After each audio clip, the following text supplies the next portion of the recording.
Je suis la référente du site périscolaire, de l'accueil périscolaire de l'école Jean Rostand.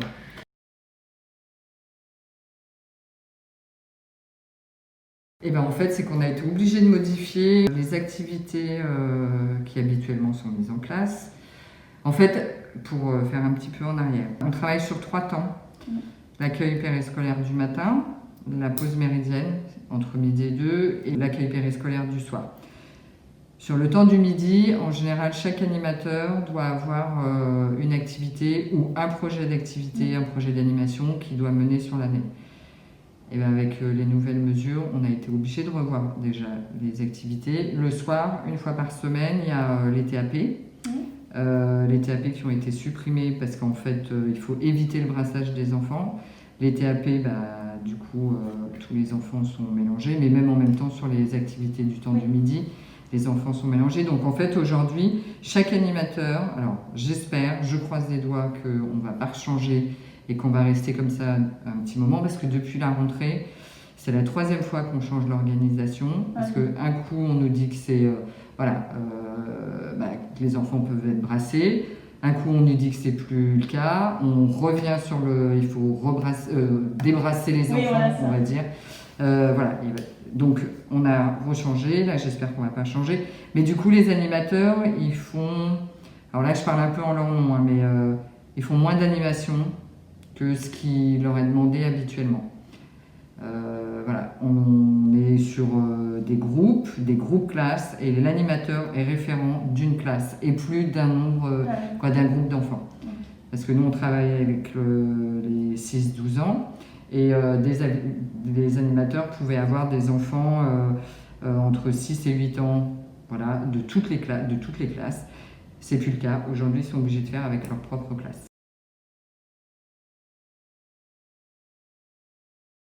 Non, en fait, que ce soit des petits ou des plus grands. Après, c'est le métier, c'est l'animateur qui fait en fonction de son groupe d'âge.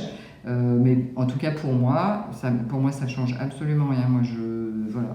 C'est juste en fait de refaire tous les plannings et de refaire surtout l'organisation.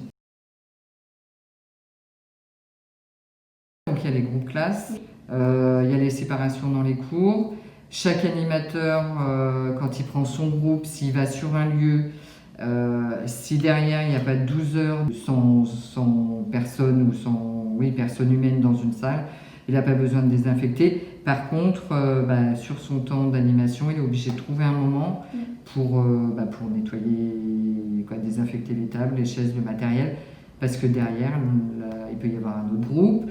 L'après-midi, comme nous on travaille que sur les temps périscolaires, mais sur le temps scolaire, il peut y avoir aussi des enseignants ou des intervenants de musique.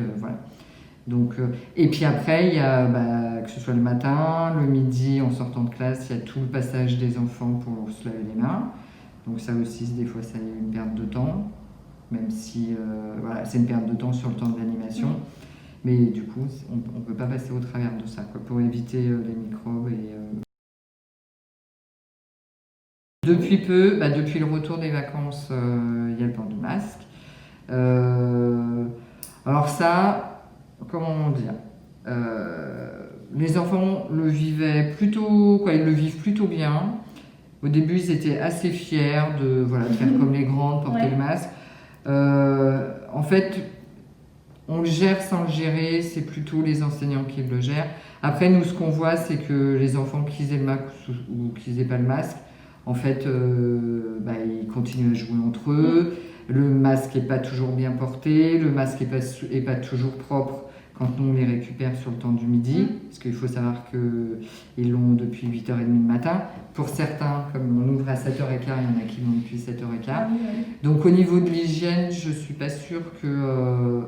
Mais après les enfants, ça ne change pas grand-chose. Alors pour nous, je pense que si des fois, en termes d'allocution, la façon dont on s'adresse aux enfants, en tout cas pour les petits, je pense que si même nous on n'avait pas le masque, on serait peut-être mieux comprendre. Et même à l'inverse, les enfants, des fois quand ils nous parlent, des fois on est obligé de leur faire répéter parce que il n'y a pas d'articulation, ils ne parlent pas assez fort.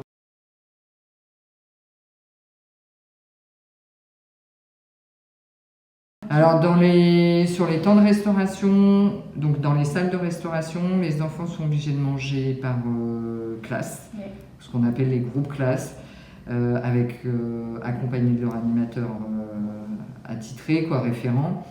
Et alors au début c'était groupe classe. Maintenant on nous a demandé depuis peu que les enfants, parce qu'on a eu quand même quelques cas, que les enfants mangent à la même place le midi.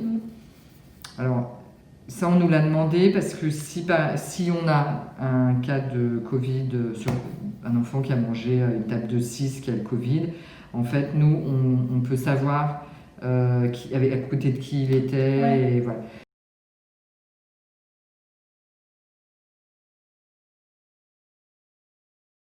C'est-à-dire qu'au début, les enfants étaient porteurs, après ils ne l'ont plus été. Et ben en fait, moi j'ai l'impression qu'on vit avec énormément de contradictions et qu'en fait, j'ai pas mon avis sur le masque parce que depuis le début, on nous dit un coup les enfants sont porteurs, un coup ils ne sont plus, maintenant il faut qu'ils portent le masque.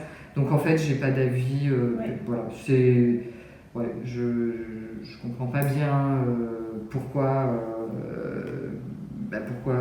les maternelles, par exemple, surtout qu'en maternelle, il y a des enfants qui ont 6 ans.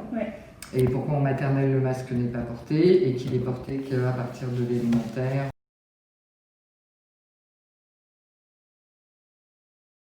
Après, sur le port du masque, les parents, pareil, on a des avis très différents. Il y a des parents qui n'ont pas compris pourquoi ça devait être une obligation, surtout qu'avant ça ne l'était pas. Après, il y a des parents que ça rassure de savoir que leurs enfants portent le masque, voilà. Mais on n'a pas trop d'échanges sur les masques avec les parents. Par contre, moi, le soir, puisque je fais l'accueil du soir, je fais part de l'organisation. Par exemple, qu'il n'y ait plus les TAP, je fais part des distanciations qui sont mises en place, le fait que les enfants passent se laver les mains à chaque fois qu'ils sortent de classe ou qu'ils arrivent le matin. Donc voilà, sur nos temps d'accueil, on a des échanges. Mais les parents, en fait, ils ne sont pas plus inquiets que ça. Voilà. Je crois qu'ils ont appris à vivre avec. Et puis, voilà, quand il y a eu des cas, ça les a pas plus affolés que ça, que ce soit des cas enfants ou des cas adultes. Les parents n'ont pas senti la psychose. Voilà. Je pense que les parents étaient plus inquiets parce qu'on a renforcé le plan Vigipirate. Donc les parents étaient plus inquiets sur le plan Vigipirate que sur le Covid. Oui, moi je trouve qu'on fait plus trop d'animation. Contrairement à ce qu'on mettait en place, parce qu'on on a un service, quoi. En tout cas on travaille pour une collectivité qui a les moyens, qui nous donne les moyens de travailler. Et puis là, en fait, on est restreint sur les activités, sur nos projets.